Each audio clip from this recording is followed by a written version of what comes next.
Friends, Mahanadi serial next பிரேமோ என்ன மாதிரியான twist ஆக்க போகுதுன்னு பார்க்கலாம். பயங்கரமாக டென்ஷனில் இருக்காங்க காவேரி.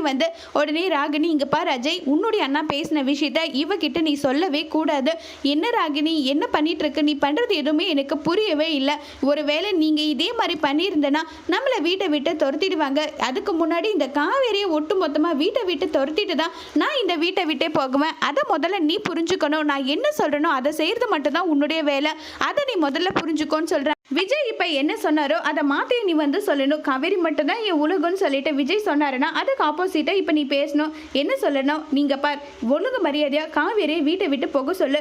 என்னால் அவள் முகத்தை கூட பார்க்க முடியல. முகத்தை பார்த்தா கோபப்பட்டுருவணும்னு எனக்கு தோணுது. வெண்ணிலாவுக்கு ஒரு வாரத்துக்கு முன்னாடி வெண்ணிலா இப்படிப்பட்ட கிரிட்டிக்கல் கண்டிஷனில் இருக்கான்றது தெரிஞ்சோ அவள் அமைதியாக இருந்திருக்கானா? அவள் எப்படிப்பட்ட ஆளாக இருப்பா? அவள் முகத்தை பார்க்க கூட எனக்கு விருப்பம் இல்லைன்னு சொல்லிட்டு நீ அவள் இன்னும் எக்ஸ்ட்ரா பிட்ஸ் எல்லாம் போட்டு நீ சொல்லணும். இது பிரச்சனை வந்துடும், எதுவும் வராது.